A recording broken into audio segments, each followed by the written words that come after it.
Em Cristo Jesus. Estamos dando continuidade ao seminário no livro de Neemias. Amados, vamos ver o capítulo 3 hoje, o verso 1 adiante. O muro e as portas de Jerusalém são reconstruídos. Neemias e a realidade de Jerusalém.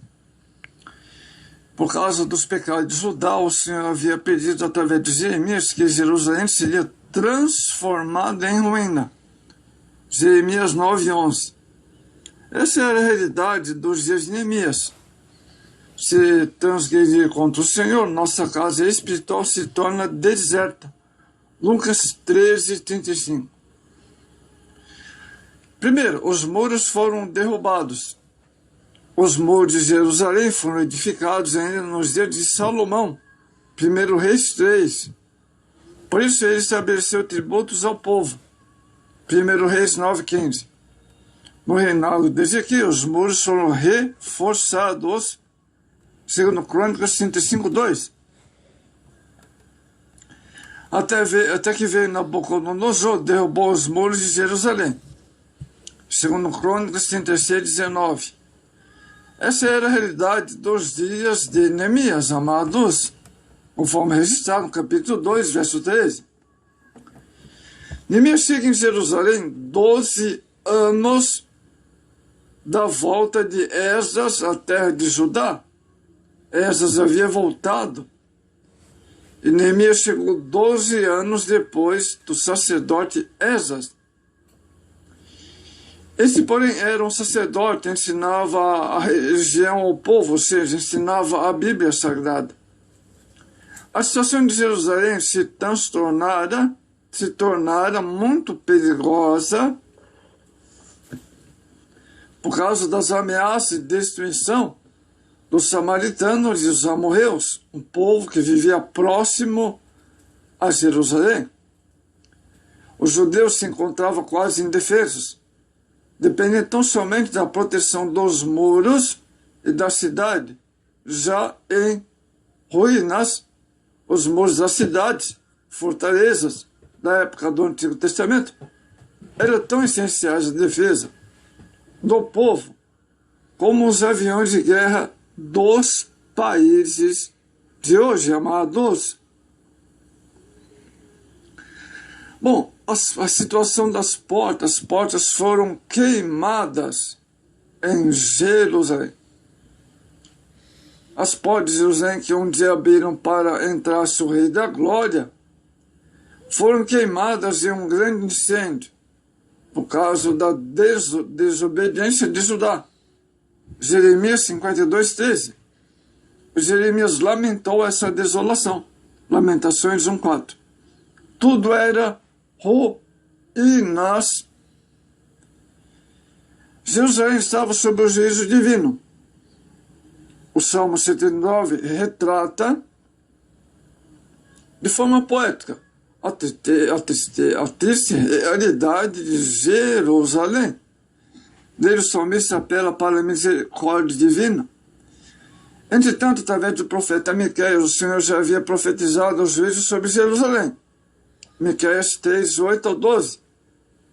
Mas o Senhor, por ser benigno, jamais desprezaria o seu povo. Zacarias 12:6.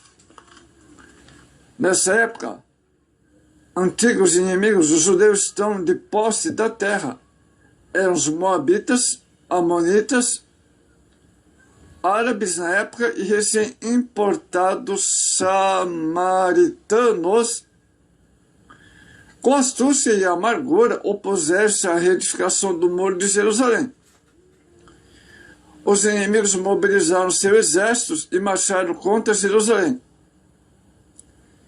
Neemias, porém, com fé em Deus, se armou e dispôs seus homens com habilidade, dando impulso à obra, dia e noite, de modo que, apesar de todos os obstáculos, o muro se concluiu em 52 dias, Jerusalém, afinal, era a nova cidade fortificada, 142 anos depois de sua destruição, em 586 antes de Cristo. Neemias contou com obreiros fiéis na edificação do templo, ou seja, dos muros. Para edificar a cidade, reparar os muros e as portas, Neemias pôde contar com obreiros fiéis. 1 Coríntios 4:2. Em todo o capítulo 3 que estamos falando deste livro, Neemias relaciona os nomes dos que fielmente contribuíram para o reparo do muro e das portas de Jerusalém. Neemias capítulo 3, que estamos vendo, dos versos 1 ao 3. Cada qual imbuído numa fidelidade, fazia sua parte na obra de Deus. Os versos 22 e 23.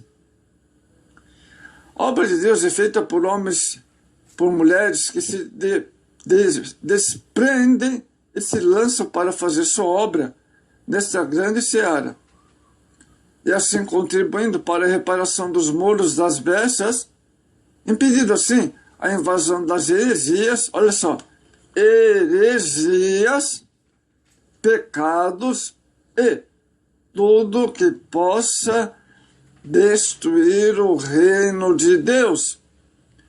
Filipenses capítulo 4. Vamos falar agora a importância da fidelidade na obra de Deus. O trabalho do Senhor sempre foi feito por servos fiéis, segundo Reis 12:15. Foi a fidelidade de cada um que fez avançar a obra do muro das portas de Jerusalém. Os versos 15, 27 e 28. O Senhor estará sempre procurando obreiros fiéis, que lhe sirvam na sua obra.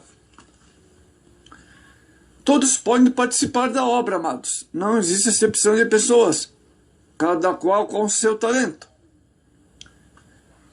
Não tem como ter inveja de quem tem o ministério da palavra, o ministério do ensino, desprezar e deixar de lado.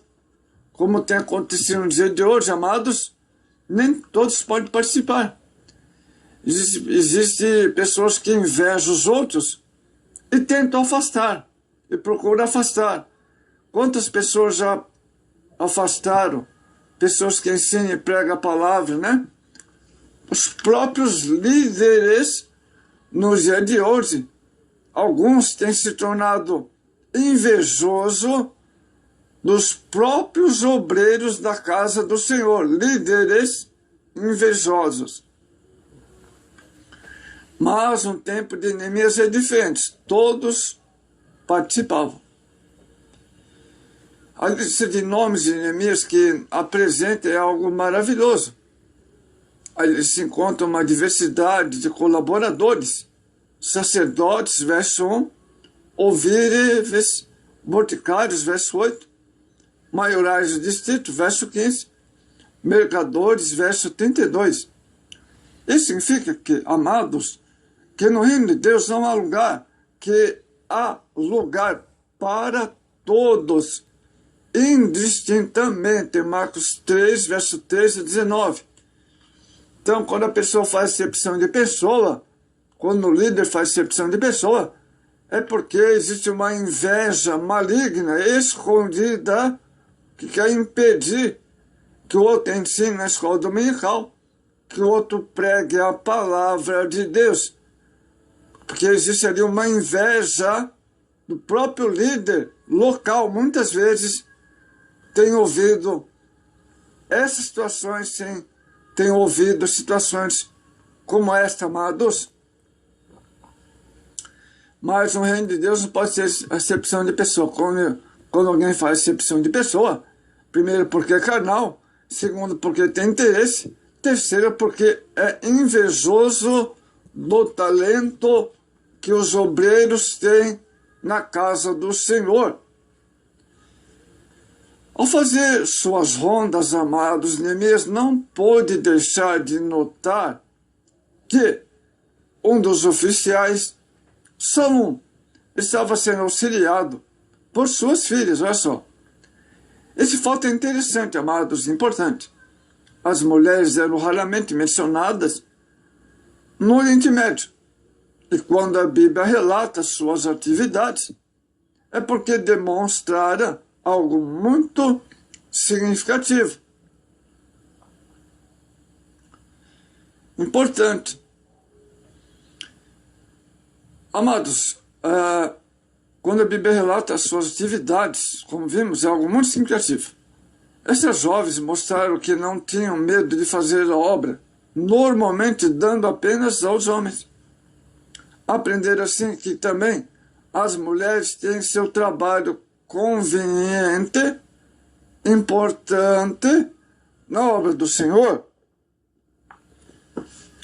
Cada um fazia a sua parte. Outra coisa importante. O maravilhoso relato bíblico, amados e diletos irmãos, aqui mostra que cada um tem sua participação na edificação dos muros, os versos 22 e 82.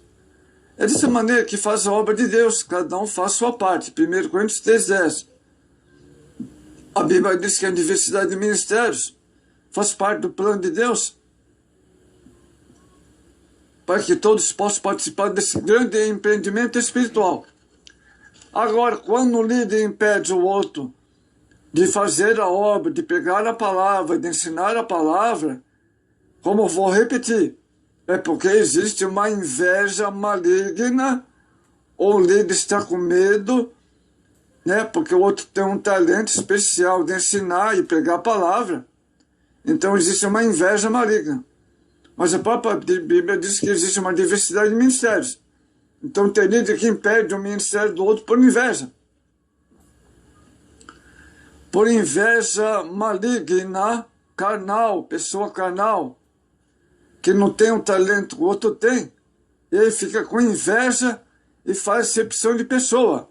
Eu já enfrentei muito essa situação, amados, e enfrento até hoje. Essa maldita inveja maligna. Cada pessoa sabia onde deveria estar.